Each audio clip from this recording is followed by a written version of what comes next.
ದಾವಣಗೆರೆ ಜಿಲ್ಲಾ ವನಿತಾ ಸಾಹಿತ್ಯ ವೇದಿಕೆ, ವನಿತಾ ಸಮಾಜ ದಾವಣಗೆರೆ, ಜನತಾವಾಣಿ ದಿನಪತ್ರಿಕೆ ದಾವಣಗೆರೆ ಇವರ ಸಹಯೋಗದಲ್ಲಿ 30ನೇ ವಾರ್ಷಿಕೋತ್ಸವ ಮತ್ತು 69ನೇ ಕನ್ನಡ ರಾಜ್ಯೋತ್ಸವ ಹಾಗೂ ಪ್ರಶಸ್ತಿ ಪ್ರದಾನ ಸಮಾರಂಭ ವನಿತಾ ಸಮಾಜದಲ್ಲಿ ಶನಿವಾರ ಜರುಗಿತು. ಈ ಕಾರ್ಯಕ್ರಮದ ಅಂಗವಾಗಿ ಆಯ್ದ ಕವಿಗಳ ಕವಿಗೋಷ್ಠಿಯನ್ನು ಹಮ್ಮಿಕೊಳ್ಳಲಾಗಿತ್ತು. ಸಮಾರಂಭದ ಅಧ್ಯಕ್ಷತೆಯನ್ನು ವೇದಿಕೆ ಅಧ್ಯಕ್ಷೆ ಮಲ್ಲಮ್ಮ ನಾಗರಾಜ್ರವರು ವಹಿಸಿದ್ದರು. ಮುಖ್ಯ ಅತಿಥಿಗಳಾಗಿ ಶಿವಮೊಗ್ಗ ಸಾಹಿತಿ ದೀಪಾ ಕುಬ್ಸದ್, ವನಿತಾ ಸಮಾಜದ ಅಧ್ಯಕ್ಷೆ ಪದ್ಮಪ್ರಕಾಶ್, ವರ್ತಕರಾದ ನಲ್ಲೂರ್ ಲಕ್ಷ್ಮಣರಾವ್ ಆಗಮಿಸಿದ್ದರು. ಜನತಾವಾಣಿಯ ದಿನಪತ್ರಿಕೆಯ ಜಯಶೀಲ ಷಡಾಕ್ಷರಪ್ಪನವರು ಪಾಂಡೋಮಟ್ಟಿ ಸಾಹಿತಿ ಸರೋಜಾರವರಿಗೆ ದಾವಣಗೆರೆ ಜಿಲ್ಲಾ ವನಿತಾ ಸಾಹಿತ್ಯಶ್ರೀ ಪ್ರಶಸ್ತಿ ಪ್ರದಾನ ಮಾಡಿದರು.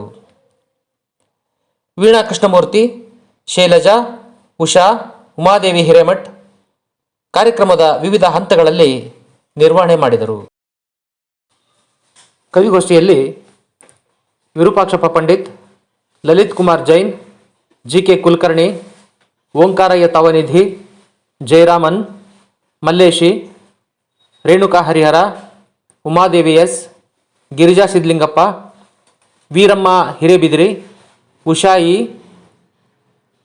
ಶ್ಯಾಮಲಾದೇವಿ, ಮಂಜುಳಾ, ರತ್ನಾ ಬಿರಾದಾರ್ ಮುಂತಾದವರು ಅತ್ಯುತ್ತಮವಾದ ಕವನಗಳನ್ನು ವಾಚನ ಮಾಡಿದರು.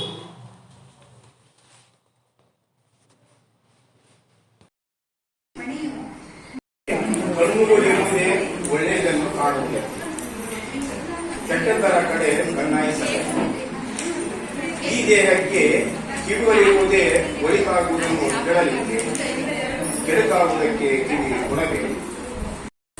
ಬೆಲೆ ಕೇಳಿ ಹಳಸಿದ ಕನಸ ಹೊತ್ತು ತಂದವಳೆಂದರು. ಈ ಸುಡುಗಾಡ ಸಂತೆಯಲ್ಲಿ ತಿರುಗಿ ಹತ್ತ ಬೆಂದ ಶವವಾಗಿರುವೆ. ಇಲ್ಲಿ ನನ್ನ ಕೂಡುವವರೇ ಇಲ್ಲ, ಹಾಡುವವರೇ ಇಲ್ಲ.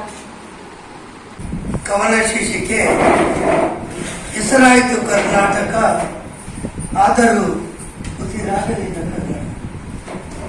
ಹೆಸರಾಯಿತು ಕರ್ನಾಟಕ, ಆದರೂ ಉಸಿರಾಗಲಿಲ್ಲ ಕನ್ನಡ. ನವೆಂಬರ್ 1ರಂದು ನಾವೆಲ್ಲ ಒಂದು, ನವೆಂಬರ್ 1ರಂದು ನಾವೆಲ್ಲ ಒಂದು, ಬಾಕಿ ದಿನ ನಾವೆಲ್ಲ ಒಂದೊಂದು, ಬಾಕಿ ದಿನ ನಾವೆಲ್ಲ ಒಂದೊಂದು. ಹಕ್ಕ ಬುಕ್ಕ ಕೃಷ್ಣ ದೇವರಾಯ, ಹಕ್ಕ ಬುಕ್ಕ ಕೃಷ್ಣ ದೇವರಾಯ, ಇಮ್ಮಡಿ ಪುಲಕೇಶಿ ಮಯೂರವರ್ಮ, ಇಮ್ಮಡಿ ಪುಲಕೇಶಿ ಮಯೂರವರ್ಮ ಕಟ್ಟಿ ಬೆಳೆಸಿದ ನಾಡಿದು.